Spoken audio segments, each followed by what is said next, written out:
Have you ever been in a totally normal conversation and then just a few seconds later, the other person says or does something that makes you feel disrespected? They cut you off, throw in a sarcastic jab, put down your opinion, or talk to you like you don't even deserve basic respect. And before you can even figure out what just happened, you either freeze up completely or you lose your temper and make everything worse.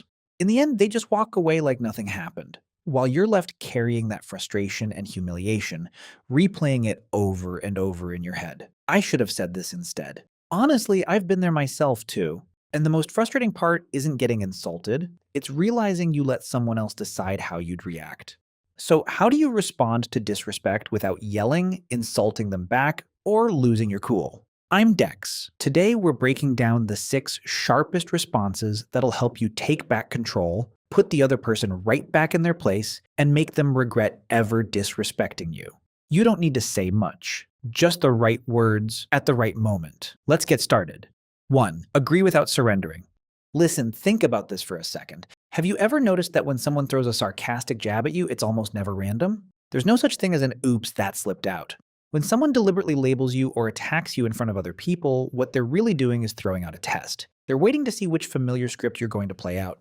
They're eager to see whether you'll turn red and start explaining yourself, or shrink back and curl up like a hedgehog going on the defensive. Whether you choose to dodge the comment or jump in and argue back, congratulations, they just scored a point. Their whole goal is to knock you off balance and shake your confidence. So here's rule number 1, and the most important one: you have to break the script the other person is expecting you to follow. Picture this. You're sitting in a really tense meeting, and out of nowhere, a coworker throws out a comment with a smug little smirk. Wow, you always think you know everything, huh? Your survival instinct screams inside your head, fight back right now. Tell them that's not what you meant. You're just trying to contribute. But wait, hold on a second, my friend. Don't rush it.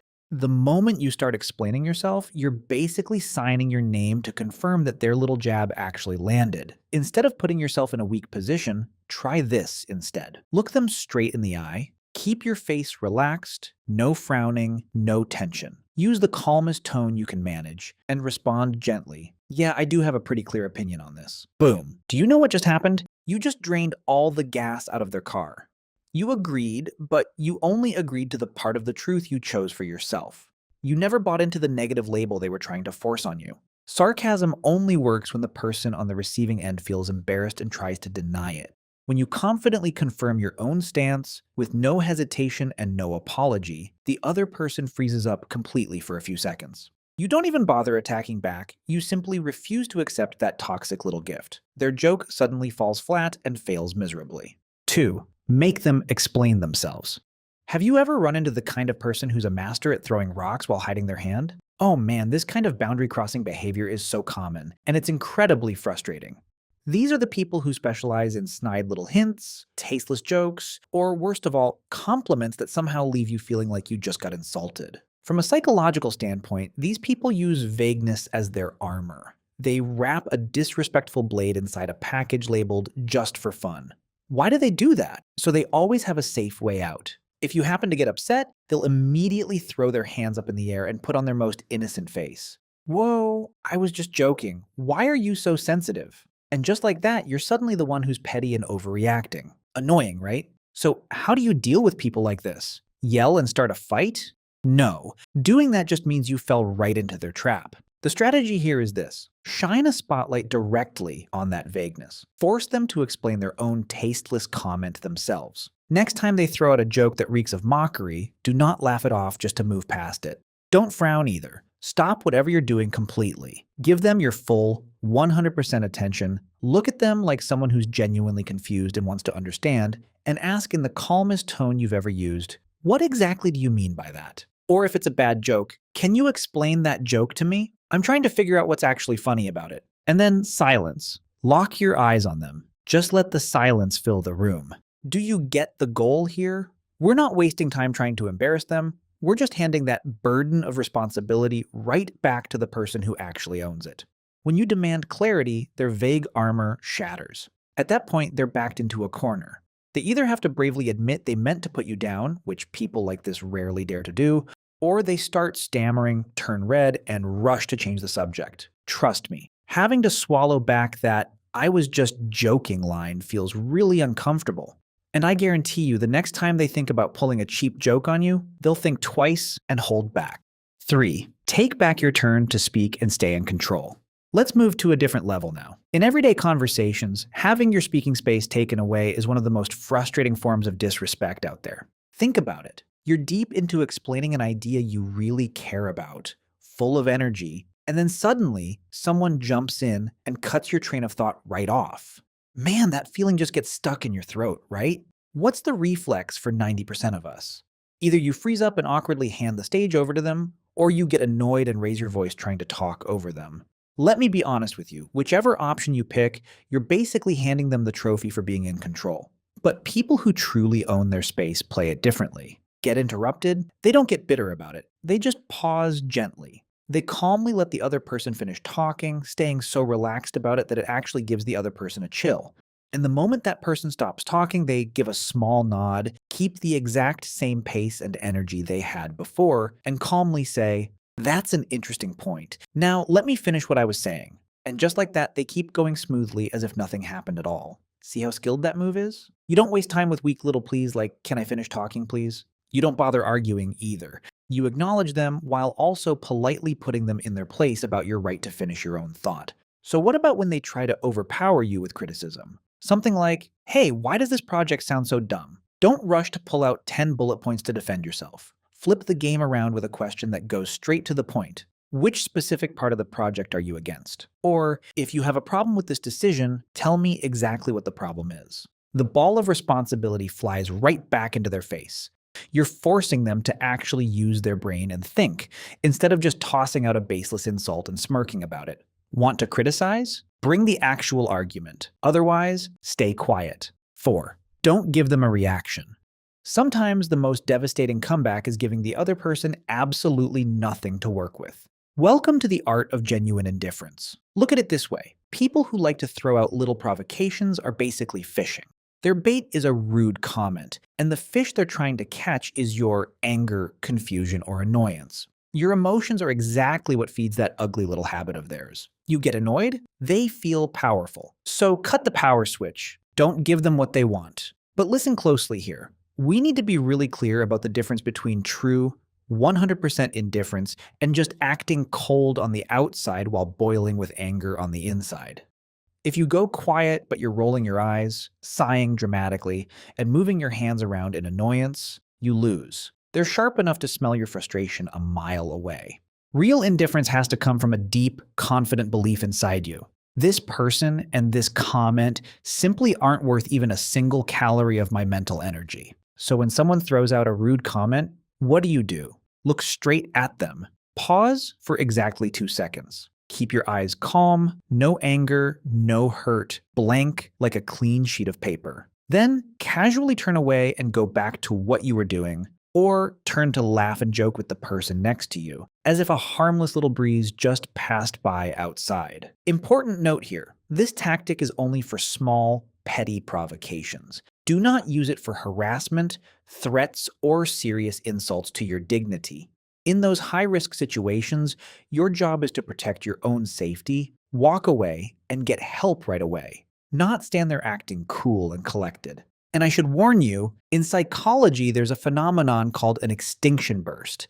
That means when you take away their reaction, the other person might get frustrated and try to provoke you even harder just to get a rise out of you. But just keep a cool head. If they're performing and nobody's clapping, they'll have to close the curtain on their own show pretty soon. 5. Name the pattern. There's a kind of disrespect that doesn't hit you like a storm. It seeps in slowly like water leaking through a crack in the wall. It's a gradual process of crossing your boundaries. Today it's a smirk thrown your way. Tomorrow it's a demeaning comment. Next week it's deliberately ignoring your opinion in front of the group. People who cross boundaries this way are extremely calculated. They've already thought it all through. They know that because each individual action is so small and so minor, if you call it out, you'll instantly get labeled as petty or someone who holds grudges. Don't fall into that trap. Instead of arguing over each individual comment, take a step back and name the whole pattern of behavior. There's no need to guess at their motives. No need to label them as toxic, jealous, or malicious. Those words just open the door to an endless argument. Your job is a lot simpler than that. Clearly state what you've noticed, how it keeps repeating, and what you want to change. For example, next time they turn your idea into a joke, say, "I've noticed you often turn my ideas into a joke in front of other people. This isn't the first time it's happened, and I want it to stop." Or if someone keeps ignoring you in meetings, "I have noticed that whenever I'm presenting, you often interrupt or start talking to someone else instead. This has happened several times, and it keeps me from finishing my thought." Listen closely to the important point here. You're not saying you're always disrespectful to me. That statement is too broad and way too easy to argue against. You're also not saying, "I know for sure you're doing that on purpose." Because the truth is, you can't actually read someone else's mind. You're simply describing behavior that anyone else in the room could have observed too. That's exactly what gives your words real weight. You're holding up a mirror in front of them, not throwing a verdict in their face. And once a pattern gets clearly named, the other person will have a much harder time hiding behind lines like, "I was just joking," or "that was just a one-time slip." But don't use this tactic after just one time you felt annoyed. One time could be a misunderstanding, 2 times could still be a coincidence. Make sure you're talking about a behavior that's genuinely repeating itself, and if you need to, recall specific examples before you speak up. Also avoid words like always, never, or every single time. The moment the other person finds one exception, they'll grab onto it like a life raft, and the whole conversation will drift away from the actual issue. Be specific, be fair, and speak clearly enough that the other person understands that the things they thought had slipped by unnoticed were actually seen by you all along. Because sometimes what actually makes someone change their behavior isn't a sharp comeback.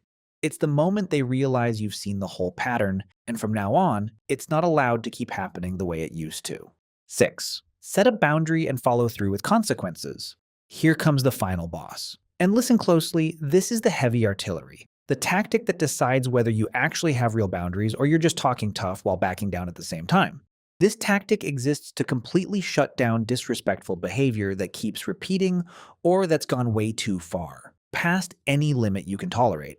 A lot of us are stuck on a classic misconception, thinking that setting a boundary just means asking someone else to change. That's completely wrong. Listen, a boundary with no real consequence behind it ends up being nothing more than a weak little plea, a sigh that means nothing. People who are used to pushing others around, when they hear you complain with something like, "Please don't do that again," they treat it like a mosquito buzzing in their ear and just go right back to their old habits. The only thing that actually has the power to protect you isn't sweet talk, it's a clear boundary backed up by firm action. When you've hit your limit and it's gone too far, stop wasting your breath on empty warnings. A statement that actually carries weight needs 3 core parts: the behavior that's unacceptable, plus your boundary, plus the specific consequence that will happen if it happens again. Try using this real-world example. "I'll let it go this time, but if you talk to me like this again, I'm ending this conversation immediately." Or if you're in a tense work environment, "If you keep interrupting me and using disrespectful language, I'm going to get up and leave this meeting right now, and we'll only talk again once you can speak to me properly." Keep this truth in mind for me. The consequence here is absolutely not you trying to threaten someone, and it's not some childish punishment meant to force them into submission. The consequence is simply the action that you are going to take yourself to protect your own peace and your own dignity. And the one rule that keeps this tactic from backfiring is this: if you say it, you follow through completely. If the other person shamelessly keeps crossing the line anyway, please don't get stuck standing there explaining yourself even one more word. Hang up the phone, stand up and walk out of the room. End the interaction.